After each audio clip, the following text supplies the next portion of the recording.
Hello everyone, welcome to Helios Coaching Himachal. We are here with part 3 of HP Economic Survey 2020-21 series. We are extremely sorry for bringing in this part so late.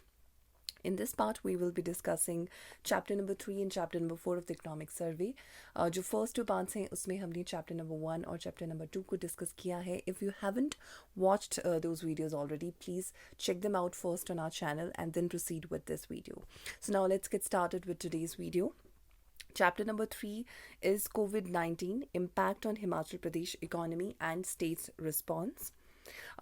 तो India में जो first case कोविड-19 का है वो report किया गया था 30 जनवरी 2020 को और हिमाचल में 20 मार्च 2020 को फर्स्ट केस रिपोर्ट किया गया था. ये जो दो डेट्स हैं वो स्पेसिफिकली इकोनॉमिक सर्वे में मेंशन की गई हैं. दे माइट बी इम्पॉर्टेंट, हो सकता है वो हिमाचल वाली डेट पूछें आपसे कि फ़र्स्ट केस कब रिपोर्ट किया गया था. अब ये जो फिगर्स हैं these are very important facts and figures.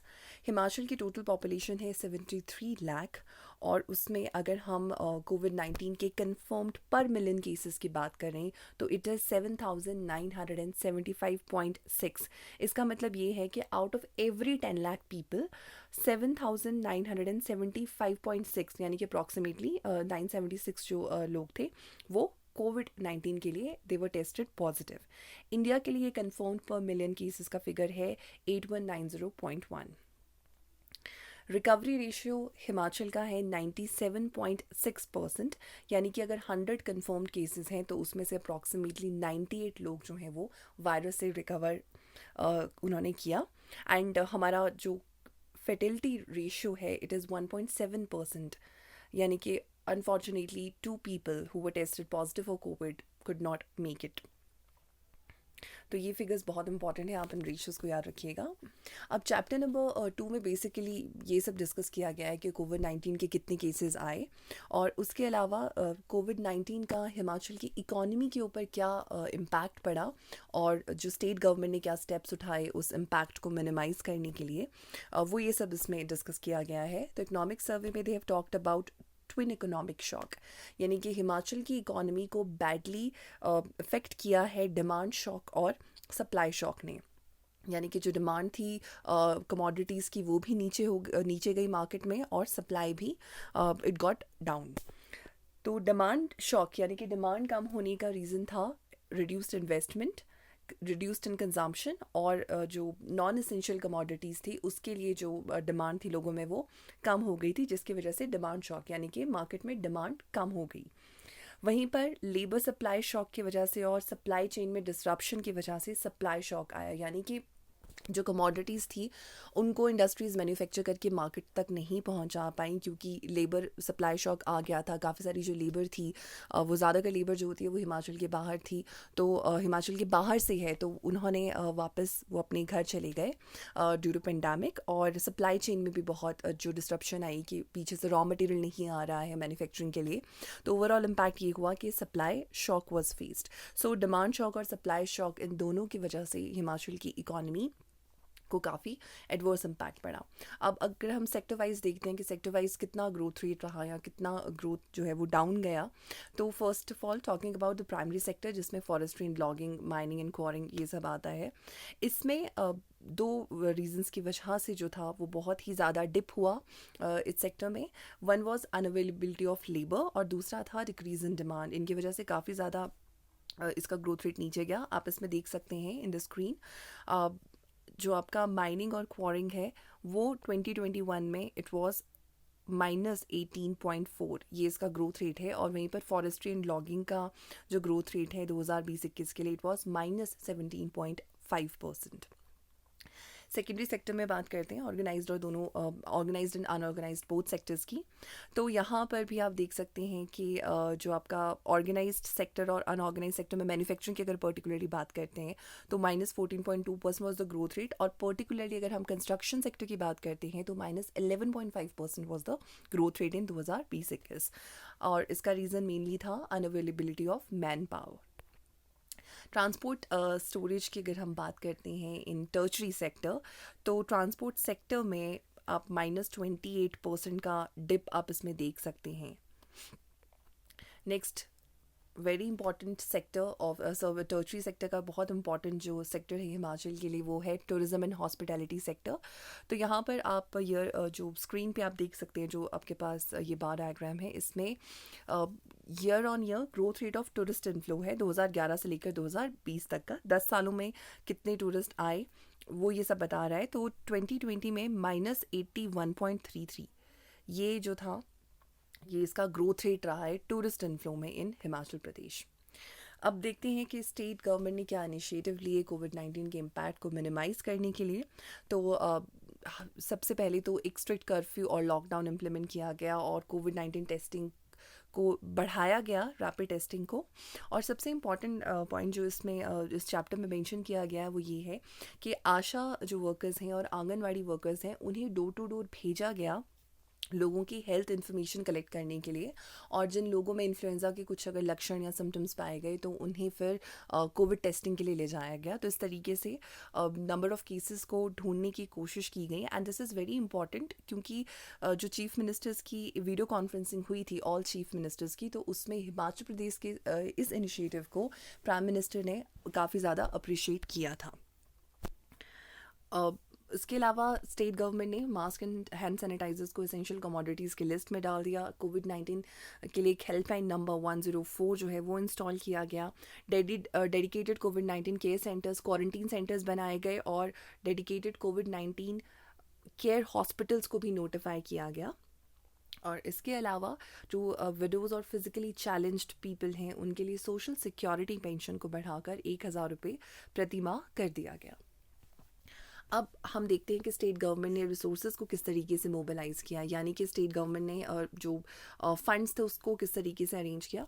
तो अपने जो खुद के सोर्सेज हैं हिमाचल प्रदेश गवर्नमेंट के उनको कैसे मैनेज किया स्टेट गवर्नमेंट ने। सैलरी कट लिया गया 30% का पब्लिक रिप्रेजेंटेटिव्स के लिए, यानी कि जो MLAs थे उनके लिए। और इसके अलावा जो चेयरपर्सन्स, वाइस चेयरपर्सन्स हैं बोर्ड और कॉरपोरेशन के, उनके सैलरी में 30% कट लिया गया। लिकर के ऊपर सेस को बढ़ा दिया गया जिसकी वजह से स्टेट गवर्नमेंट को 100 करोड़ की एडिशनल इनकम हुई। और जो पेंशनर्स और एम्प्लॉयज़ हैं उनकी डियरनेस अलाउंस और डियरनेस रिलीफ को बढ़ाने पर टेम्पररी रोक लगा दी गई। इसके अलावा जो PDS सिस्टम है और जो पावर टैरिफ है, यानी कि जो इलेक्ट्रिसिटी चार्जेस हैं, उनको थोड़ा सा रैशनलाइज किया गया, उनमें थोड़ी सी बदलाव लाया गया। तो ये तो था कि स्टेट गवर्नमेंट ने अपने खुद के सोर्सेज को किस तरीके से मोबिलाइज़ किया कोविड-19 की सिचुएशन से निपटने के लिए। तो वहीं पर गवर्नमेंट ऑफ इंडिया की तरफ से एक इंटरेस्ट फ्री लोन दिया गया है स्टेट गवर्नमेंट को 450 करोड़ रुपीज़ का, जिसकी पहली इंस्टॉलमेंट 225 करोड़ रुपए की हिमाचल प्रदेश गवर्नमेंट को मिल चुकी है। और ये जो टोटल लोन है 450 करोड़ का, ये लोन फ्री है, इंटरेस्ट फ्री है। और इसका जो टाइम पीरियड है रीपेइंग का वो है 50 ईयर्स। तो ये जो फर्स्ट इंस्टॉलमेंट 225 करोड़ की आई थी, इसमें से 100 करोड़ जो हैं वो हिमाचल स्टेट गवर्नमेंट ने हेल्थ सेक्टर को एलोकेट कर दिए। अब बात करते हैं कुछ और इनिशिएटिव्स के जो स्टेट गवर्नमेंट ने लिए। वो ये कि डेली वेजेस को अलग अलग कैटेगरीज़ के जो डेली वेजेस हैं 250 से 520 रुपये तक के ये वेजेस थे, इन्हें बढ़ाकर 275 से 572 रुपये कर दिया गया फ्रॉम अप्रैल 2020। कोई हेल्थ या सैनिटेशन वर्कर हैं या फिर जो और कोई गवर्नमेंट एम्प्लॉयज़ हैं, अगर उनकी कोविड-19 की ड्यूटीज़ देते वक्त अगर उनकी डेथ हो जाती है तो एक्स ग्रेशिया पेमेंट 50 लाख रुपए का उनके लिए अनाउंस किया गया।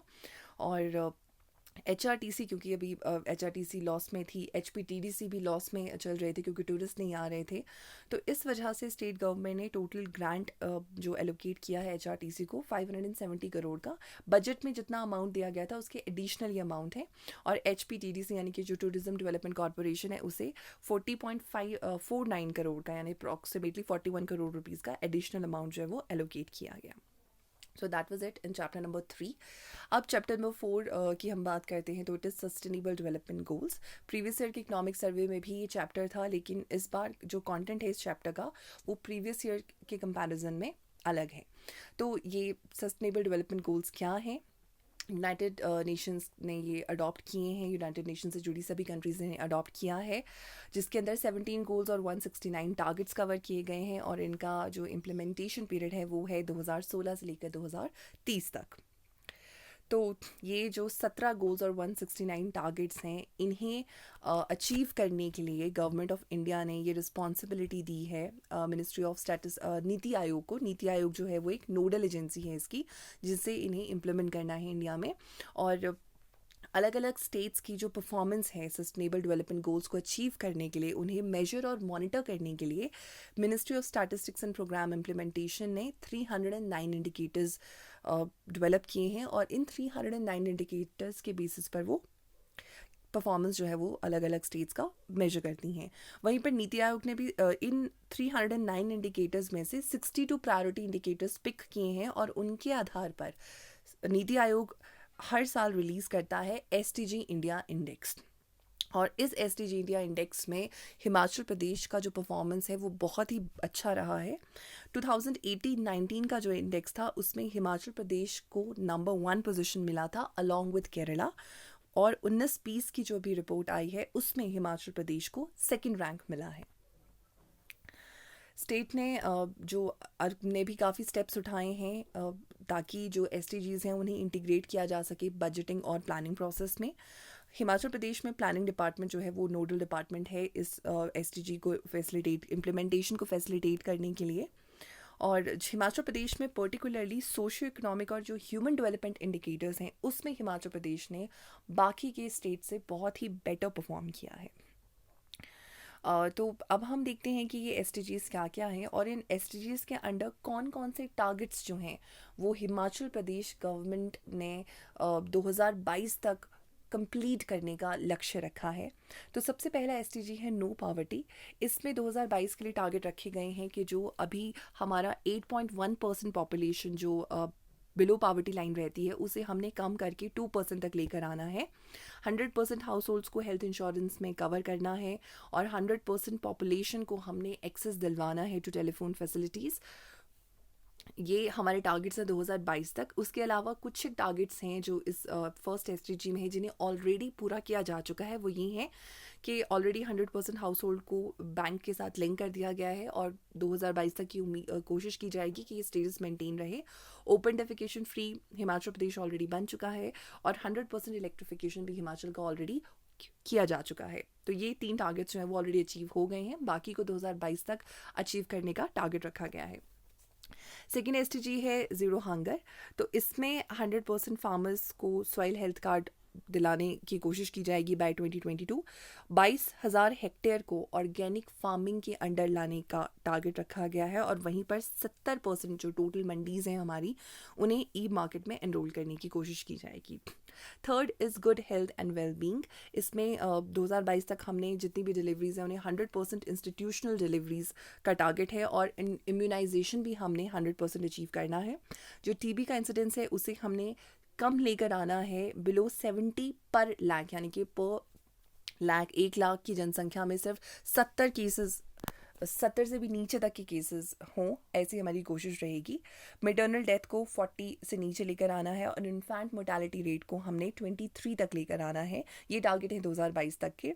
फोर्थ इज़ क्वालिटी एजुकेशन, जिसमें हमने जो प्राइमरी और अपर प्राइमरी लेवल है उसमें हमारा जो 100% नेट एनरोलमेंट रेशियो अभी अचीव किया जा चुका है, तो कोशिश की जाएगी कि 2022 तक इसे मेंटेन किया जा सके स्टेटस को। और सेकेंडरी लेवल पे हमने एनरोलमेंट रेशियो को बढ़ाना है 70% तक, और हायर सेकेंडरी में हमने इसे बढ़ाना है 60% तक। Next SDG is gender equality, जिसमें हमारा फर्स्ट टारगेट है कि चाइल्ड सेक्स रेशियो को हमने 915 पर 1000 मेल चाइल्ड लेकर जाना है, और 190 मैटरनिटी लीव, 190 डेज़ की मैटरनिटी लीव और 90 डेज़ की पैटर्निटी लीव का बेनिफिट हर एक एम्प्लॉय को देने की कोशिश की जाएगी, चाहे वो ऑर्गेनाइज सेक्टर हो चाहे अनऑर्गेनाइज्ड हो। नाइट बसेस को सभी नाइट बसेस को CCTV कैमरा से कवर किया जाएगा। ये फीमेल वुमेन सिक्योरिटी के लिए स्टेप लिया जाएगा, और जो हमारी स्टेट लेजिस्लेटिव असेंबली है उसमें वुमेन रिप्रेजेंटेशन को बढ़ाने की कोशिश की जाएगी। Next is clean water and sanitation. इसमें जो भी वेस्ट वाटर जनरेट हो रहा है उसमें से 70% को सेफली ट्रीट करने का टारगेट है, और सभी ग्राम पंचायत को 2022 तक फ्री कर दिया जाएगा सॉलिड और लिक्विड वेस्ट से, यानी कि किसी भी तरीके का ठोस या जो तरल कचरा है उससे इन्हें फ्री कर दिया जाएगा। 7th is affordable and clean energy. इसमें हमने 100% इलेक्ट्रिफिकेशन ऑलरेडी अचीव किया जा चुका है, तो अभी हमारी ये कोशिश की जाएगी कि 2022 तक 24/7 24 घंटे जो है वो बिजली प्रोवाइड की जाए हर एक हाउस होल्ड को। और जो हमारे पास डोमेस्टिक लाइटिंग है उसमें energy efficient domestic bulbs use किए जाएँ 100% सभी घरों में। Next is decent work and economic growth, जिसमें स्टेट जीडीपी को 8.5% तक ले जाने का टारगेट रखा गया है। टोटल एम्प्लॉयमेंट रेट अभी का है 10.6%, इसे कम करके 6% से नीचे लाने का टारगेट है। कार्बन डाइऑक्साइड एमिशन को रिड्यूस करना है हमने 2012 के जो लेवल हैं उस लेवल से 10% नीचे तक हमने लेकर आना है। और टूरिज़्म सेक्टर में एम्प्लॉयमेंट को 12% तक हमने बढ़ाना है, और जो टूरिज़्म सेक्टर का शेयर है स्टेट जीडीपी में उसे हमने 8.5% तक लेकर जाना है। Next is industry innovation and infrastructure. इसमें जो रूरल रोड कनेक्टिविटी है उसमें हमने 4.4% एनहेंस करना है, और जो जीडीपी का 0.5% है उसको हम उसका जो एक्सपेंडिचर है वो हम R&D में यानी कि रिसर्च एंड डेवलपमेंट में करने की कोशिश करेंगे, ताकि इंडस्ट्रियल सेक्टर में इनोवेशन आए और हिमाचल प्रदेश का सेकेंडरी सेक्टर भी आगे बढ़े। और जो 5.58% इंक्रीज़ हमने लेकर आना है ब्रॉडबैंड यूजर्स में।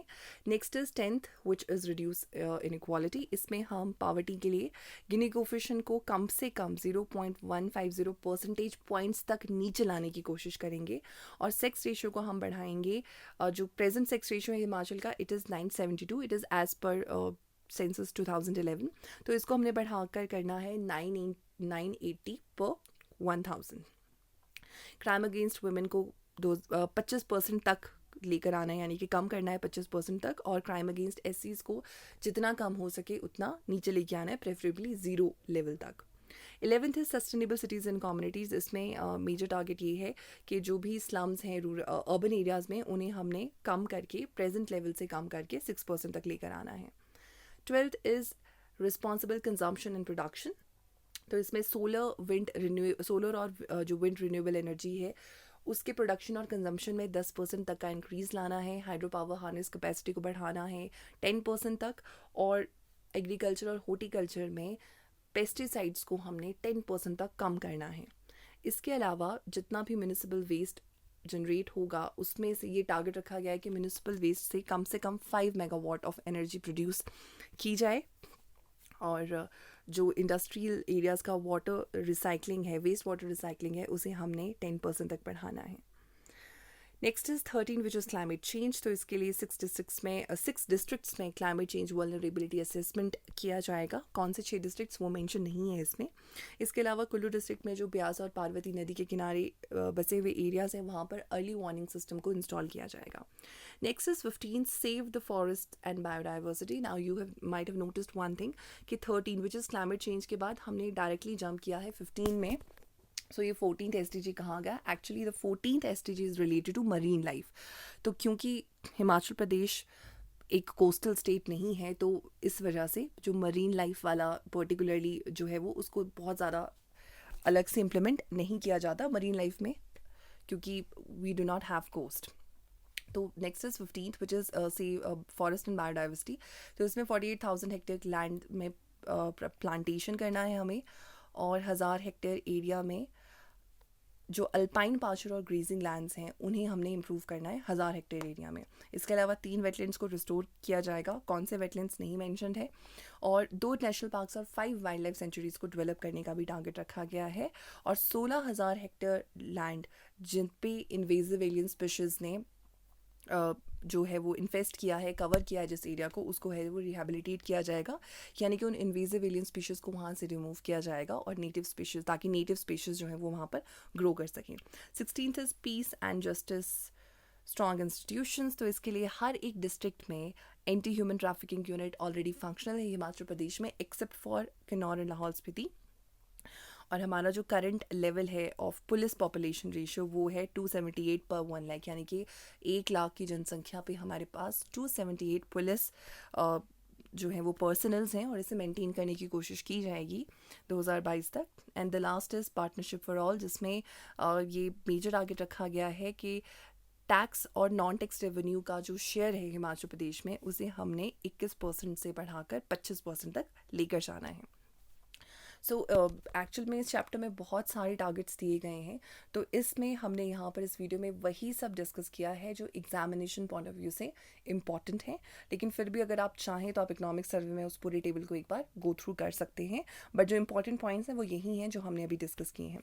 Next we are going to talk about is districts good governance index. तो जिस तरीके से नीति आयोग ने अपना एक गुड गवर्नेंस इंडेक्स जो है SDG इंडेक्स डेवलप किया है, उसी तरीके से स्टेट गवर्नमेंट ने भी एक district good governance index develop करने का जो फैसला है वो लिया था 2019 में, और इसकी जिम्मेदारी दी गई है department of economic and statistics को, वही डिपार्टमेंट जो हिमाचल का इकोनॉमिक सर्वे भी प्रिपेयर करता है। तो इसमें ये जो इसका मेजर टारगेट वो ये है कि इसमें जो हिमाचल के डिस्ट्रिक्ट्स को रैंक किया जाएगा और उन्हें प्राइज़ मनी भी दिया जाएगा, ताकि उनमें कॉम्पिटिटिव स्पिरिट आए और वो गवर्नेंस को अपना बेटर से बेटर करते जाएं। तो फर्स्ट जो प्राइज़ है वो है 50 लाख का, सेकेंड प्राइज़ है 35 लाख का, and third prize is 25 lakh. तो अभी जो अगस्त 2020 में डिक्लेयर जो अनाउंस किए गए थे this district good governance index 2019, तो उसमें जो टॉप 3 डिस्ट्रिक्ट्स हैं वो हैं बिलासपुर, मंडी और हमीरपुर। तो ये टॉप 3 हैं। हो सकता है यहाँ पर आपसे ये क्वेश्चन पूछा जा सकता है कि ये जो DGGI है वो पहली बात कौन सा डिपार्टमेंट इसको प्रिपेयर करता है, तो वो है आपका department of economic and statistics. और दूसरा क्वेश्चन बन सकता है कि सबसे बेस्ट कौन है या टॉप 3 स्टेट्स कौन है, और वर्स्ट भी आपसे पूछा जा सकता है। तो वर्स्ट परफॉर्मेंस इसमें रहा है लाहौल स्पीति का, और उसके बाद फिर वर्स्ट में आता है Chamba in terms of good governance. So that's it for today for this video. और जो नेक्स्ट एनालिसिस है इकोनॉमिक सर्वे का वो हम अगली वीडियो में कंटिन्यू करेंगे, जो कि जल्दी आपको 2-3 दिन में वो वीडियो आ जाएगा। So if you haven't subscribe to our channel, please do subscribe, ताकि जब भी वीडियो आए आपको नोटिफिकेशन मिल जाए। Thank you so much and good luck.